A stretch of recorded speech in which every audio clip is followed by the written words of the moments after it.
my goodness. All right. So here we are, another episode of Permission to Be Powerful. And I have my beautiful friend, Robin. We met actually at an event that got us into a coaching program together. And we spent the last weekend just really focused on our speeches, our signature talks. We had Les Brown show up with us. It was pretty freaking awesome to have all of that. And Robin has an interesting take on power that we're going to play with today. So first, just welcome, Robin. Thank you so much for dropping in. Thank you for having me, Michelle. I'm looking forward to our conversation. Yay, I am too. So I'm going to read Robin's bio real quick, and then we're going to jump in like we usually do. So Robin is the founder of the Quitting Culture, and you're going to learn more about what that means. She helps entrepreneurs and business owners get clear on their purpose, develop the mindset of finishing strong, and take intentional action to reach their most personal goals. A former music and dance studio owner, mom to 4 kids, and business coach, Robin understands the massive impact unintentional quitting, both for children and adults, has on confidence, self-esteem, and results. Using her unique blend of intuition, wisdom, and experience, and her visionary approach, Robin loves to help her clients achieve their goals and live with greater impact, freedom, and joy. And I know Robin, and she is a visionary. She really, truly is. The first moment I met her, we talked in the hallway, and I felt an instant kinship with her. We both have a bazillion ideas going all at once at the same time. So, yay. Yeah. I'm so glad I met you, Michelle, and I feel the same way about you. Very much kindred spirits. Yeah. Thank you. So, when Robin and I were talking about the subject of power, she brought up this phrase, and I was like, what's that? She said she wants to talk about the power of intentional quitting. Mm-hmm. So let's just dive right in, Robin. What the heck does that mean? And why is that an element of power to intentionally quit something?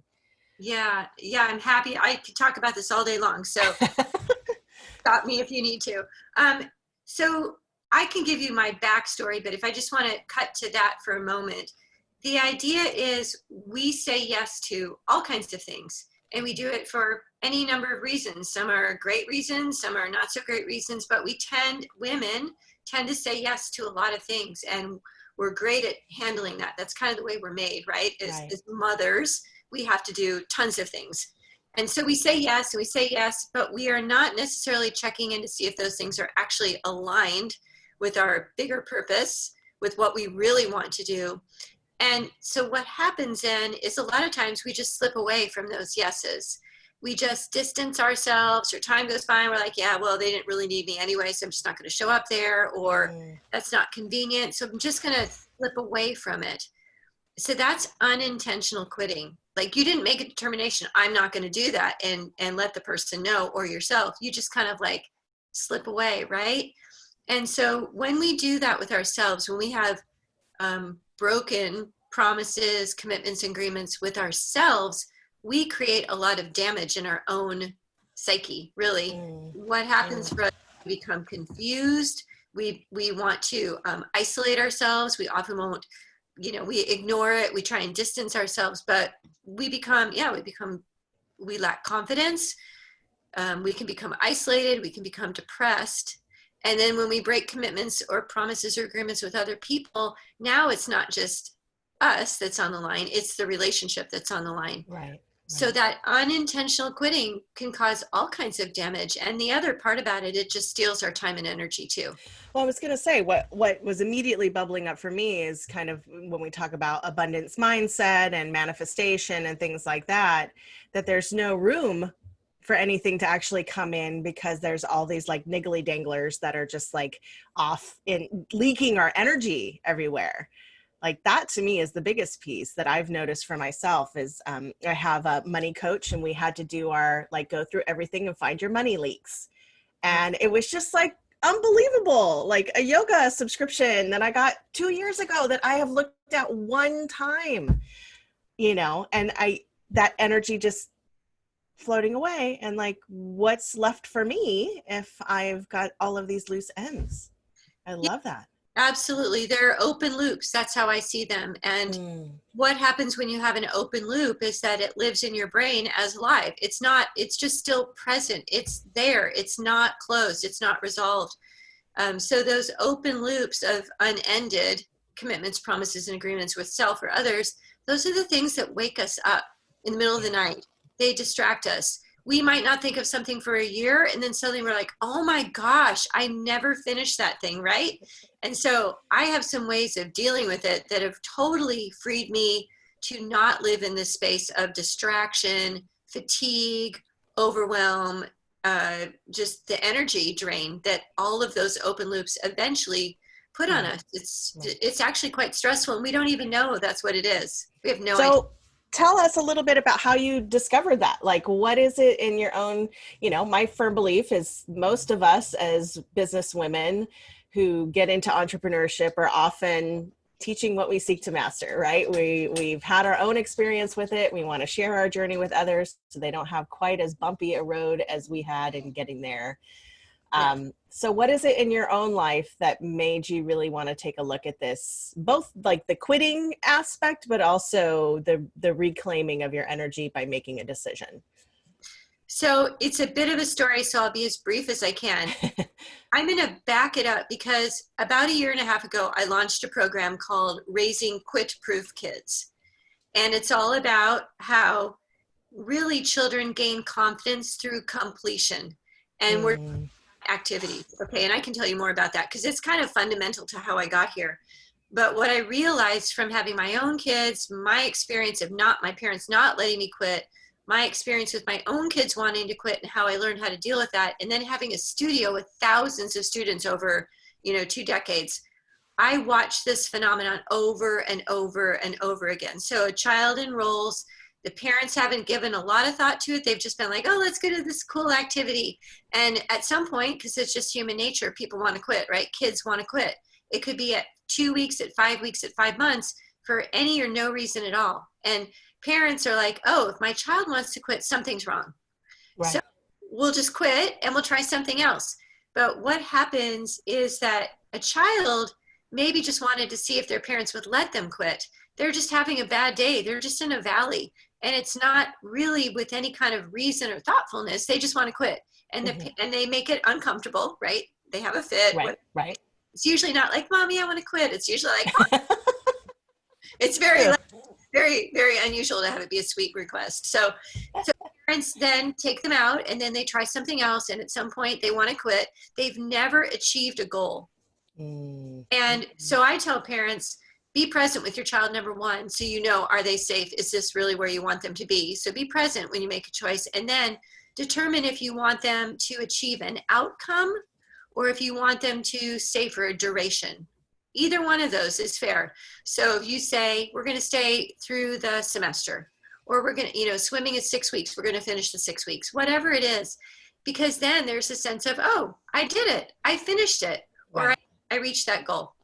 So I have a whole program on that. It's really important. It's like the thing that matters to me a lot is helping parents understand what their part in all of this is. So I launched that program like January of 2019, I guess. Kind of lost this year. I think it was that. That's what I did. I think most of us have lost this year. What month is it? But I was on radio shows and podcasts and I spoke on stages, and every single host said, this is a problem for adults too, right? And at first I was like, yeah, I guess. But then it was like, it became really crystallized for me. And I think part of it, Michelle, is I went to some personal development and we talked about broken promises with ourselves and others. And suddenly it just all came together. And what I recognized for myself is I am an overdoer by nature. I love to do a lot. And I call myself, I will identify as an overdoer for sure. Right. And so it's great because I love it. But then I also started to notice that there were some things I should quit because I'm not a quitter. I don't quit. I never quit. But that actually, this all started to make sense to me. Like, well, I never quit. And there are some things that I absolutely should quit. Mm. And then there are things that slipped by me that I never did quit that I should have quit, because they're not who I am. They're not relationships I want to be in. They're not partnerships, business partnerships that I should be in. They're not activities that are feeding me or contributing to my life. Can you give me an example? Like just kind of an example of a situation where you just realize like, this is draining me. This is not in alignment. This isn't, I need to let this go. Lots of those, but I'll give you one. I'll give you one that's related to business. So I entered kind of an informal partnership with somebody about a year ago. And I'm much better now, but at that time I was not great at acknowledging red flags. I would make excuses like, oh, it was just a bad week for that person. It was just the day. It was just this, it was just that. And I kept getting red flags. I was like, no, it'll be fine. It'll be fine. Well, it wasn't fine, as it turned out. And it took me a few months, not too long, maybe 2.5, which for me is amazing, before I said, I'm not doing this anymore. Like, I am not going to chase somebody, and I'm not going to have this inequity with somebody. I'm not, Right. It's not working for me. So I simply, and usually I would go to the person, but in the situation, my best choice was to send a very kind and not pointing in any way letter that just said, this is no longer working for me. I'm not interested in pursuing this any further. Thank you so much, and all the best to you. Like, yeah. So I ended it. I didn't just slip away. It could have slipped away, but for my own, peace of mind and my own taking back what's mine and releasing what that person's was, that's the power in it, right? It's like, we are done. And I have made a decision, and I'm no longer going to drop the red flags. Like now, as I'm in partnerships differently with people in joint venture partnerships, I am watching, and I have started to believe that when somebody shows you something, that's actually how they operate in the world. So like, I'm going to be gracious, but I'm also going to say, oh, you dropped that thing twice on me? Okay. So that's kind of weird. I think I'm one of those people that did that to you. I know you. I trust you. I don't think you did. I don't think so. So that's kind of where this all came from. My own recognition that I am so quit proof that I will stick through things that I should never have stuck with. Right. I should have quit, right? So there's that aspect. And then there's the learning of, well, how do you quit?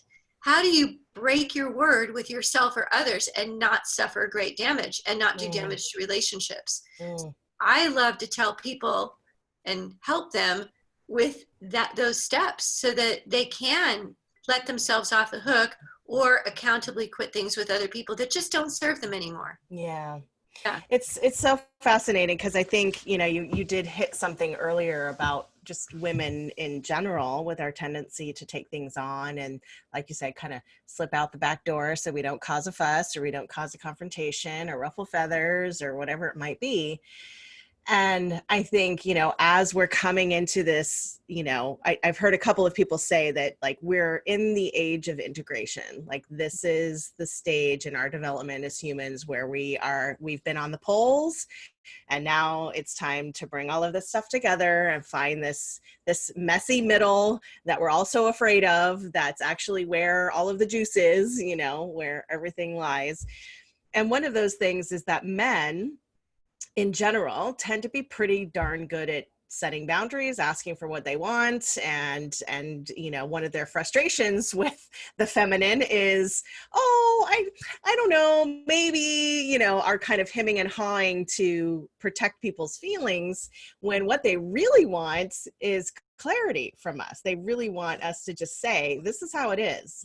And they might get butthurt for about half a second, but once they know what the plan is, then they get on board with the plan, Yes. And so I think for us as women, it's so important to recognize that this is a challenge for us. We can validate that, be honest about that, look at our training, both society, family, all of these things, but also be able to say, if I don't quit this, what is the cost of the energy leak?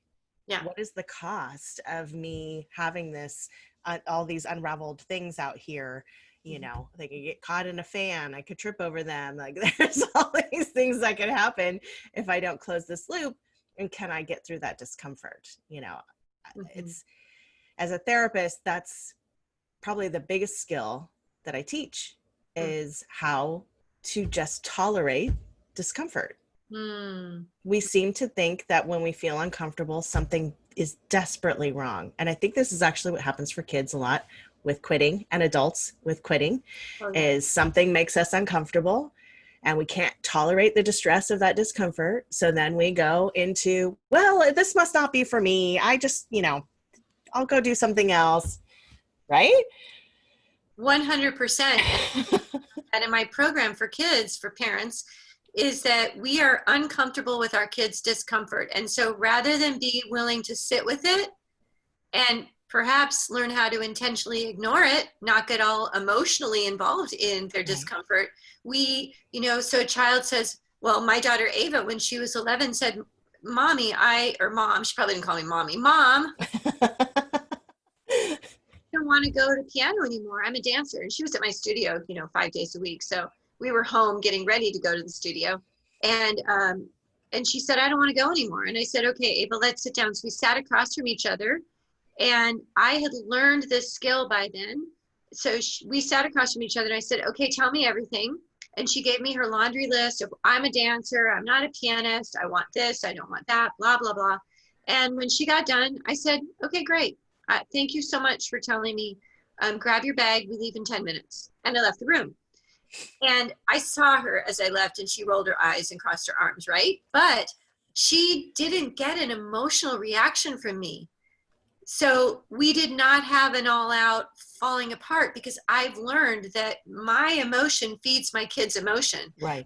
So we just once I give in, what I would have said years ago would have been, oh, sweetheart, I thought you loved piano. I'm like so sad. Oh boy. Okay. Game on. Like, go. Right. So if we're very uncomfortable when our kids are uncomfortable. And I think part of that, Michelle, is, am I a good mom? Am I a terrible mom? Am I doing the right thing? Is she going to hate me? Is, we just second guess ourselves all the time. We just do. Yeah, I agree. And that again is another muscle that we as women really have to remind ourselves we have to build, is that ability to trust ourselves, to trust the decisions that we're making. We know intellectually that having to push through and finish something felt good to us as kids. And, you can always negotiate a new timeline if that's what it is, but to give up right then and there, it's big.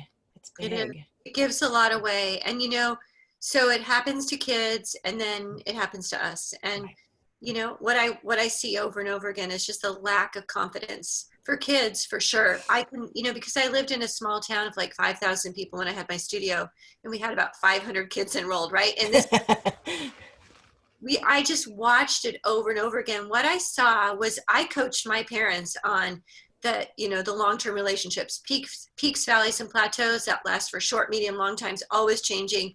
Nothing's wrong. This is expected. I coached my kids. How are you feeling?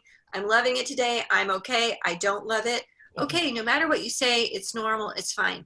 So students that I had stayed with me for, 6 to 12 years, typically in lessons with me, music lessons. And that wasn't true throughout my studio, because these conversations weren't taking place.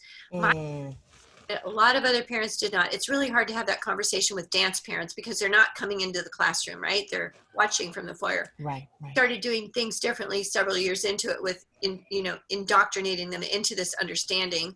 But I can look at that small town, because my youngest just graduated from high school there. So I went to her graduation. And what I can tell you is that the kids that I worked with, and she had about 200 that graduated in her class, and 100 I've worked with, right? I I had fun watching. I'm like, oh, you, not you. It was so great. But the kids that stuck with things, they actually tried lots of things and excelled at just about everything. Right. And the kids who were, taken out, tried something, no results, those kids were the ones that became kind of moody teenagers who never wanted to try anything. And even now don't want to go to college, don't really think there's anything that they're good at. And like, it's not hypothetical. I've literally seen it. Yeah. A lot of the kids that graduated from high school 4 or 5 years ago that had been with me in my studio, they all just graduated from college. I saw a ton of them at Ava's graduation, and I was like, what are you doing now? Oh, I just got my degree in engineering. I just got my degree in physics. I'm going to be an attorney. I'm this, I'm that. I'm like, wow. So it's not just me thinking it's true. It's actually true. So some people could be like, well, how do you know? Well, I do. I could document it. So, and then I think about those kids going on to be grown-ups. Right. So the kids that believe in themselves, they become capable entrepreneurs or engineers or whatever they're doing. And I really believe my clients who had the experience of quitting growing up are the ones that's why a lot of the reasons I have them, because they lack like the follow through, the confidence, the belief in themselves. They have something important to do, but there's always this little holdback. Like, well, I never really did that well before. Why can I do well now? Right? This is huge impact. Yeah. So give me kind of a snapshot of like how you address this with people. Like how, first of all, like, do you have like an assessment that asks people their quitting mentality, or like how do you land like how does somebody land with you? Like how does somebody know that you are the person for them when it comes to addressing quitting? That's a great question. So I'll tell you what I have, because this has been really interesting. So a year ago when I was like, oh, quitting culture, this needs to be for everybody. Like it was July a year ago where it just was like, oh, that's what this is. This is what the adult part is, right? Anyway, so I came up with this thing called the klepto code, stop stealing from yourself. It's in it. And klepto spelled with a C, to be clear. And each one of the letters is a step in this process. So I've done a bunch of giveaways, and I've got like 500 people that have gone through the program. So it clearly resonates with them. It resonates somehow, like the idea that I'm stealing from myself. Yeah. Like if you can say that at all, then you probably have something to talk about with me. Yeah. So if you want, I can take you really quickly through those steps. Go for it. Yeah. Go for it. I'm also happy to share, if you want, the process in which to end things with people, with yourself and others, so that it's, like I could just tell you, and your audience can listen and do it for themselves, but they can also get the klepto code if they want it. It's free. So C is get clarity. So get clarity on your purpose, your mission, what you actually want to do in life.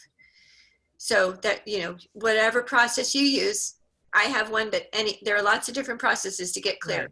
Right. And then the L is to make a list in just one area of your life. If you do it in all areas, it's a bit daunting. So just pick something like business or family or community or whatever. Make a list of all outstanding commitments, promises, and agreements that come to mind. What's interesting about that, Michelle, is that if people let it sit there for a day or two, not just rush through it and be done, but just let it perk a little bit, stuff will come up from 2 decades ago. Like, oh man, I told that person I'd help them move, right? And I didn't show up, or whatever. It's just funny, these open loops that they're not top of mind, but they're hidden. And if we just ask ourselves, our brain will give them to us. Interesting. Revealed. And so make a list, and then the E is evaluate and eliminate. So go through that list and go, okay, which ones of these are current and important and aligned with who I'm being and who I want to be in the world, and which ones are unnecessary or irrelevant or old and just need to get handled. So that's the E. The P, evaluate, eliminate. So the eliminate, let me tell you about that. And that's where I can go into a little more if you want. But eliminate is, okay, great. Get rid of those things that don't serve you any longer. Close the loops. And I can quickly share that process at some point. The P is prioritize what's left on your list. So which one of those commitments, promises, and agreements is the most important? And there might be multiple in multiple areas of your life, but you can look at those and go, wow, this thing that I said I would do, it's really a priority, right? Something that's coming up for me. So I don't know if anybody has had this thought as you've been talking, but one of the places where I know I have a bunch of open loops are these little $97 programs, right? That are going to lead me through some kind of process or like abundance mindset stuff or, you know, whatever. Mhm. I know I've got a minimum of like 3 of them that I went on to when I initially bought it and never looked at again. Me too. Yeah. Right? And just little things like that I'll automatically start popping up in my head. It's like, you know, is it a quote unquote big deal? Like I bought it, I completed a transaction, but what does it mean to me and my energy and my psyche to know that I've got these nuggets that I clearly wanted because I spent the $97 on them, Yeah. but they're just sitting on my computer somewhere. I'd have to probably go back through, you know, 1,000 emails to find the actual login to be able to get, you know what I mean? Like, so I'll tell you what I've done with those, Michelle, because it's made an epic amount of difference. And this was like 5 years ago where I figured this out. Because what I was noticing is that like they'd wake me up in the middle of the night, these silly little things, like these $97 programs. Like I dream all the time. I dream a lot. And so these things just filter into my awareness in my dreams all the time. So that's why I go to bed with an empty head if I can, right? But it is, I went out and bought those huge Post-it notes, like the poster size ones. mm-hmm. And one day I remember where I was sitting in my living room and I had the Post-it note in front of me, the big poster ones, and I wrote down every single thing that I had purchased that I had not completed. I wrote it, it was big, right? And then I Yeah. small, and every night before bed, I go, yeah, I see you, not ready yet. And in the morning, I'd see it and I go, yeah, not today, but thank you for showing up. I don't need that anymore because I have my list. I don't have it in front of me, but I dealt with the whatever that was. And so I'm much calmer, but I still occasionally go through and look at all the purchases I've made of that kind of thing and just say, like, I purchased something last year that I haven't gone through yet. And it was an expensive one. It was not 97. It was like 1997 and I haven't done it. And so I know it and I come across it and I'm like, yeah, I'm not ready for you yet, but I will be soon. Thank you for the reminder. So if you can get stuff on paper, Yeah. that's so much better than letting your brain just cycle it, right? Yeah. People that dream like me, oh my goodness. Like if Wow. I brain, then I sleep better and then my brain seems to be way more creative and have way more fun. So what was the personal cost for you when you realized that you had all of these open loops? Like, can you drop down a little, like a layer deeper into like, how did that actually look in your life? What were the costs that you became aware of? Yeah. So let me just tell you, the T is take action and O is observe and acknowledge in case anybody's like, she never finished. So finish that. So T is take action. O is observe and acknowledge your wins. Okay. On a daily basis. Like you want to build the confidence. You want to build the, I did it. The habit of saying, I did these things, because we often don't. We just skirt the top of them. We don't acknowledge it. And that's what builds our confidence. It's true. By acknowledging, I completed that thing. I did that thing I said I was going to do. So that's that. The personal cost of having open loops and having that stuff. Well, we've talked about it a little bit, just the drain. And I mentioned a dreaming thing. I don't know if everybody has dreams like I have, but I have a lot of dreams at night. And these open loops will filter in for me and disturb my sleep. That little thing, like if I don't have open loops, I can sleep 10 hours and never wake up. I will sleep like a baby. If I have open loops, I will not. So they will wake me up. They'll play out somewhere weird in my dream and I'll wake up. And then here's the other part about that, Michelle, is I will wake up with a state of anxiousness. Like I am now anxious when I wake up, and that is the worst way to wake up, thinking, oh my gosh, all these things I have to do, or I never did this, or I need to take care of that. So if I close the loops, and one of the ways I do that too, I think for me has been like a brain dump at nighttime before I go to bed. Yeah. And that way captured whatever feels undone. Now my brain has acknowledged this is no longer there for you to keep. You can just put it on paper. You know, I got it. I'm not going to forget. I also think another big one for me, Michelle, is just the distraction of open loops in my life. Yeah. And the interference that causes in my energy, and the interference that causes in my relationship. So I can give you a funny example, but it was very real for me. I had when I first graduated from graduate school, I had a great job as a transit planner, I'm losing my voice, at Metro Transit in Seattle. And I had a secretary who was about 20 something years older than me. Excuse me. I'm going to drink a little sip of tea. Yeah, go for it. I've had a lot of talking this week. And anyway, her name is Karen, and we kind of have had this agreement for years. I mean, I quit working there in my 20s, like it was a long time ago, but we've kept in touch all these years. And the agreement pretty much has been that I reach out to her. She's funny. She's like, I don't want to bother you. I know how busy you are. You know, you have so many kids, you've got your business. So she's just like, call me when it's convenient. Whew, okay, well, okay, I can do that. And I've been really good about calling her until a couple of years ago when she moved and changed numbers, and and now she's in her 70s, and she never empties her voicemail. So yeah, we've resolved that now, but at the time she didn't. So I would attempt to call her and I couldn't get through. And it only takes me, you know, a few before I'm like, I don't have time for this. So I had an agreement that I was not in integrity with. It didn't matter that she didn't have a phone that was, you know, great. It was more on me that I promised I would call her. And so what happened to me was, my best friend happens to be named Karen as well. So Karen would call me or text me. I'd be like, dang, Karen, I need to call Karen, the other Karen, right? I'm on the phone with Karen going, I need to call Karen. Or somebody messages me named Karen, and now I'm gone back to that Karen. Or I'm in the middle of a conversation with one of my kids, and they say something about Karen or a phone call. It could be anything. It triggers it. And where I go is distracted. I'm distracted. I'm not present with you now. I'm thinking, oh shoot, I need to call Karen. And it really happened quite a bit. Like, it was bizarre. And it was clearly like, hey, take care of this. Right. And so what I did is I called Karen and reached her. This was several months ago. It was like last November. I reached her.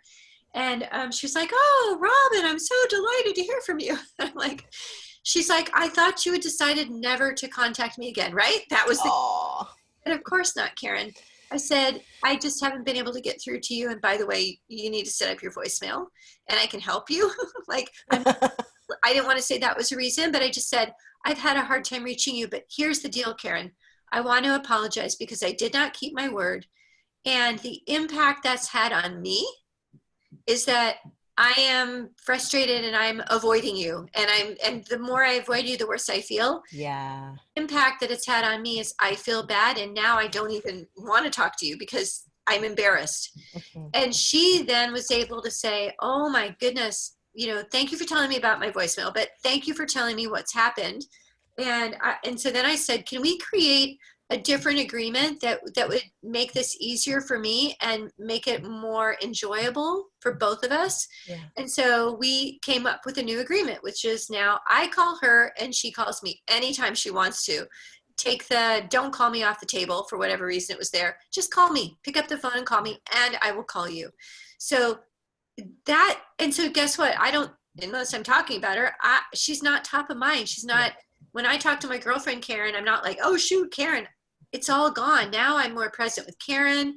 I'm not suddenly distracted in the midst of a conversation with somebody named Karen or somebody, you know, like it's just gone. So that's the price, is this thing that you just get distracted by. I love that you brought that up, because the other word that you used that I know about you is you use the word integrity. Yeah. And I think for many of us, that's a big issue is really taking a hard look at the places in our lives where we are showing up with integrity and the places where we're not. Yeah. And like you said, then I have to make a decision. If I recognize that I'm not in integrity in an area of my life, do I close that loop? How do I close that loop? What's my plan, to take action on that?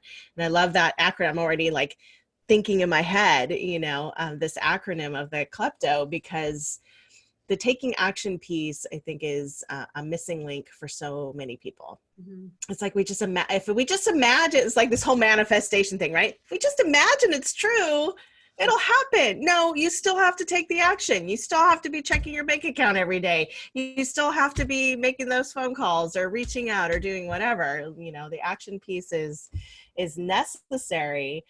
And it's not a bad thing. It doesn't mean you're out of the feminine if you have to go direct and focused and use that masculine energy to take care of something, because then that actually frees you up to be in your feminine that much more, to be in that place of receptivity and just, being, which I think is equally important. But like you said, I see so many parents and who just can't relax because of all of those open loops. Yeah. They can't enjoy their time with their family. They can't enjoy that vacation because they've got all of these things that are just like nagging at them. And I want to bring up one more thing, if I may, but it's the open loops we have with ourselves as well. And those are brutal for us and we don't even know it. So I'll give you a quick example. Yeah.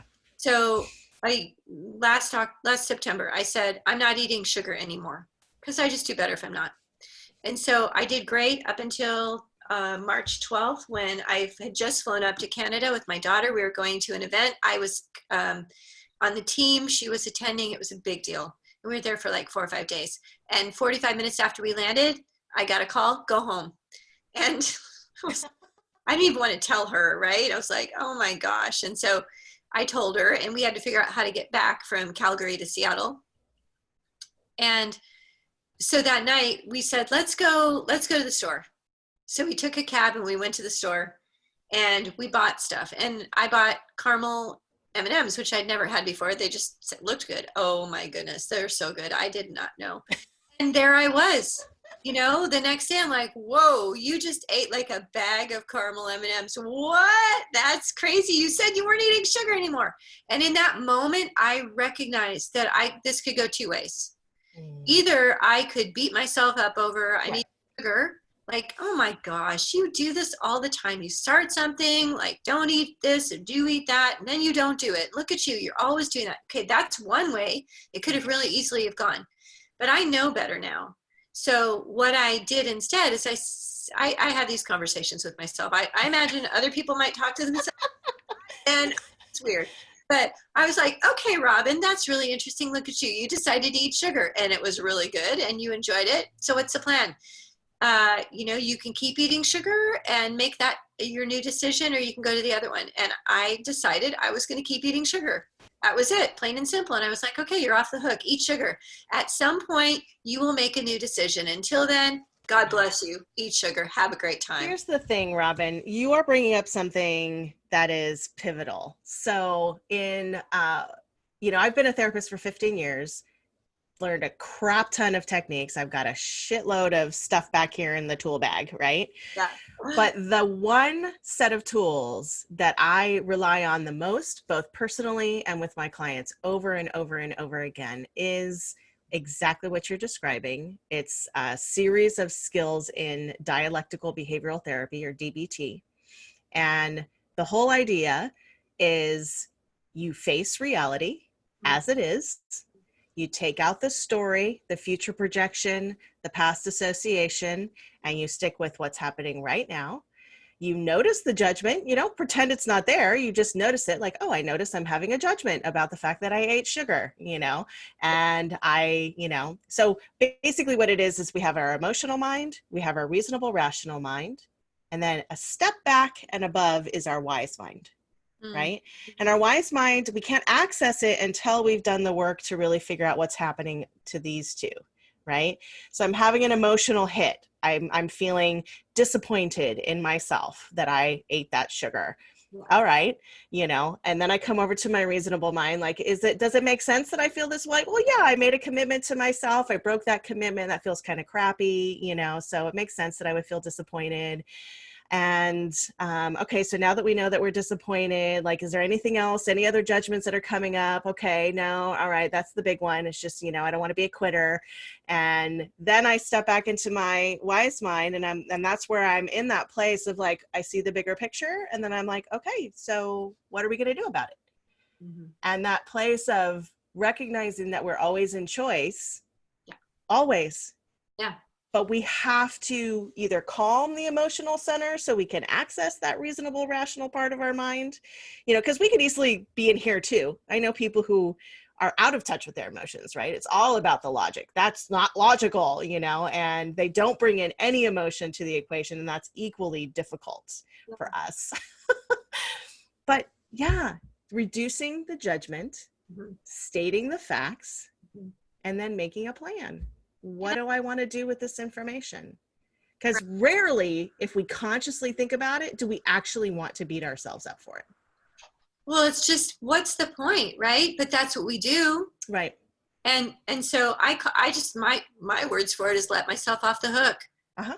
So where can I let myself off the hook? Where do I have stuff stacked up about judgments that I've made about what I'm doing, right? I have some right now.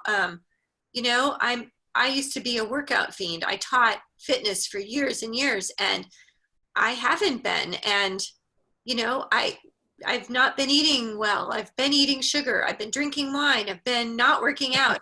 So yeah, I had some judgments about that. And Saturday, August 1st, I said, oh, I'm done with that now. Okay, great. So those were choices, and that's what you did. And here's where you are. And here's how you can prove it with a little roll around my never had in my whole life. I'm like, that's interesting. And now I'm just making a different choice, and I'm letting myself off the hook for the choices I've made till this point. And so, yes, I definitely dealt with that. I've been dealing with that for the past couple months, just noticing, what are you doing, Robin? And finally, I'm like, well, whatever you did because, you needed to. Like, right. It's been an unusual time. Exactly. It makes sense. It's understandable. Yeah, I've been back living at the house with my ex-husband. Who would ever have imagined? Like, no, never. So I've let myself off the hook, and now I don't have a big story about it. I'm not telling that story anymore. I'm just right here. This is what I'm doing, and I'm happy about it. The other thing that you've said multiple times is, oh, that's interesting. And what I often share with clients is that, whenever the antithesis of judgment is curiosity. I can't be curious about something and judgmental at the same time, because the judgment actually takes me out of the current experience. Yeah. Right. So if I allow myself to be curious and use words like, oh, that's interesting. You said you weren't going to do that, and you did. So must be a good reason. Like, again, what do you want to do about it? But there's a different energetic quality to curiosity also. Judgment is very harsh and just like, and the curiosity is there. It creates like this opening in your system, in your body. Oh, that's interesting. I'm curious about this aspect of myself, or this pattern that I have, or this, way I tend to sabotage myself in these experiences, or these situations. And so if I can be curious about it, what can I do to then be curious about how I can play with it, right? And that to me is the other like juicy part that we forget about as women, is like, we are designed to play. We're designed to play. We're designed to dance. We're designed to be creative in our thinking and how we address things.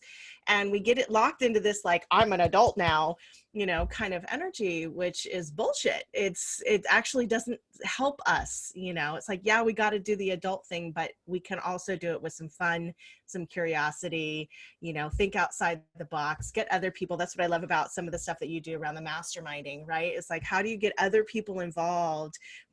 Multiple heads being better than one. What if somebody throws out some crazy idea that ends up being exactly what I need in order to launch myself into visibility or whatever, right? Yeah. Well, if we're in judgment, we're never going to see those opportunities. No, we never will. sorry, I think I must have allergies today. The possibilities that come when you're curious are completely different and normally I have my name on here, Robin Quinn Keehn, possibilitarian, right? Because Right? yeah, because I love the possibilities, and when I'm in judgment, there are no possibilities. And Exactly. yeah, so Yeah. I just think when you're talking about power, like I'm way more powerful when I'm not sitting in judgment of myself or others. Absolutely. Yeah. Like, can you say that one again? I have way more possibilities when I'm not sitting in judgment of myself or others. Yeah. Yeah. Yeah.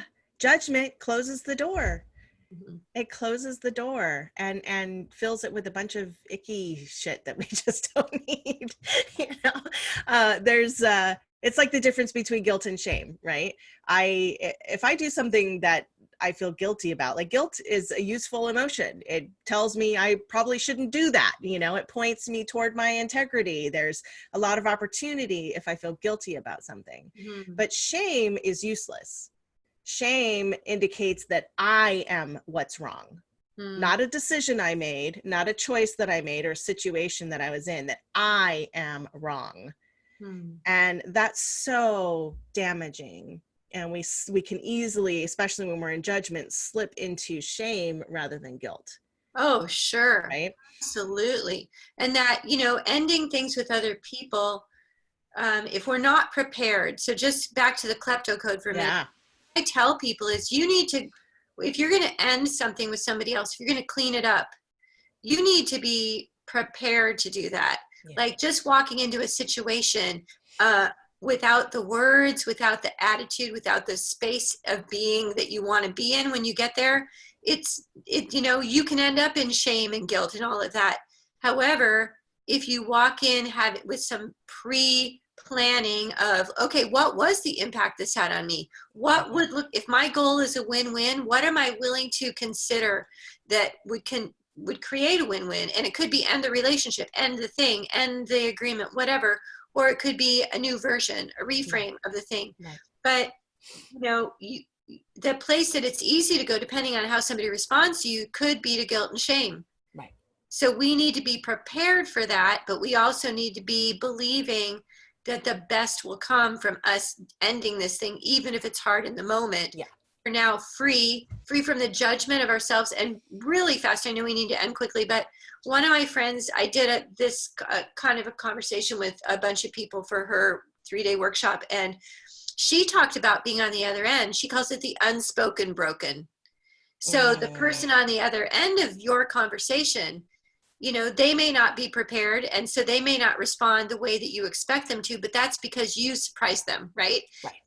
Unless you set it up. And sometimes I have set it up. I've said to a friend, hey, I really need to speak to you about this thing. When can we schedule some time so that he could prepare for what we're going to talk about, right? Because there is an impact on the person that you're ending things with. Usually it's relief. It's like, thank God, I wondered what happened to you. Like, now I know. Okay, great. We're done. Or, okay, we can start over.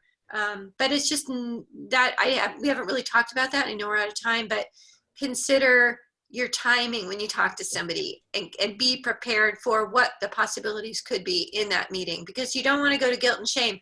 But if somebody's angry with you, they're going to want that to happen to you, right?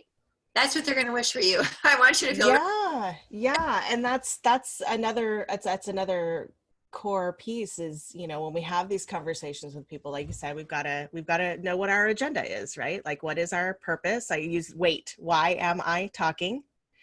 Like, what is the intention behind my words here? Yeah.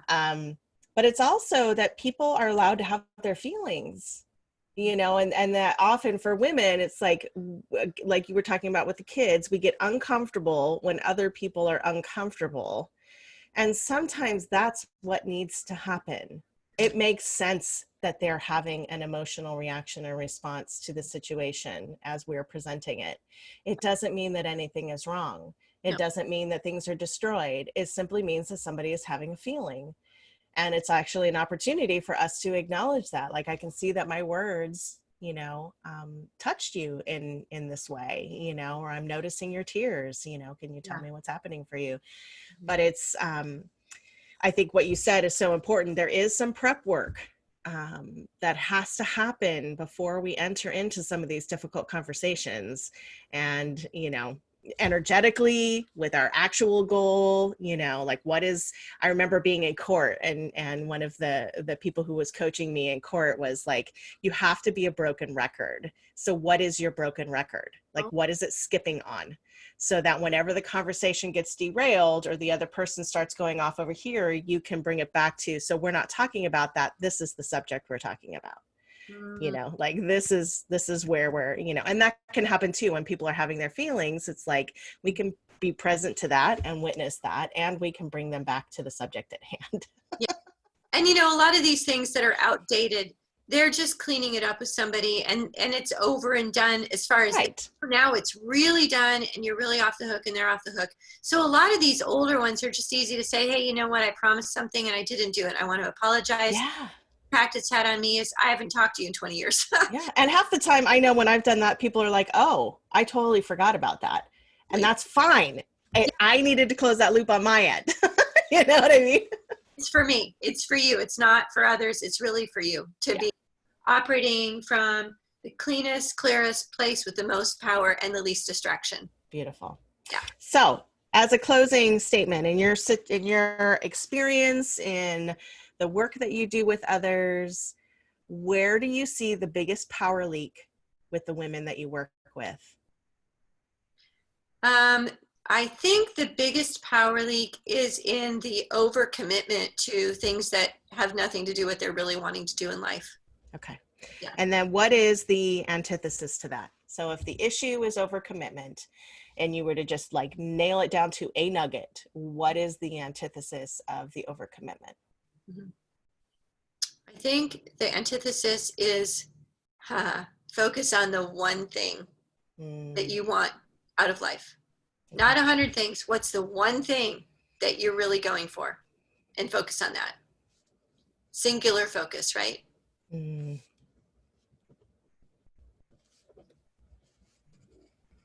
Which is so hard for women because we are diffuse focused. Multifaceted. And so that's when I have people go through the klepto code. It's like, let's just look at one aspect of your life, because I could be singular focused in work and singular focused at home and singular focused in my community. That's fair. Those are different aspects of us. To have just say I'm singular focused doesn't work because we are multidimensional. So it's more like in this area, this is my focus.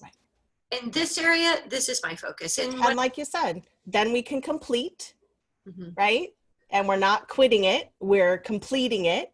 Increases our self-esteem, our sense of personal power, our ability to have enough energy for the next thing because it feels good to be completed. And then we can focus on step number 2 or priority number 2. And I think that's, it's huge, right? That to just remind ourselves that in the end, it creates more energy. We feel better knowing it's done, it's completed, you know, it doesn't have to be perfect, it's good enough. And we're able to move on to the next piece. Absolutely. Yay. Well, thank you so much, Robin. It's my pleasure, Michelle. Really fun talking with you. It's great. Yay. Thank you. And how do people get a hold of you? Well, if they want to get the klepto code, you can just go to quittingculture.com/giveaway. And you can just the klepto code. And then if you want to find me on Facebook, my group is Overdoers Anonymous. Beautiful. Overdoers Anonymous. Yay. All right. Thank you. Thanks, Michelle.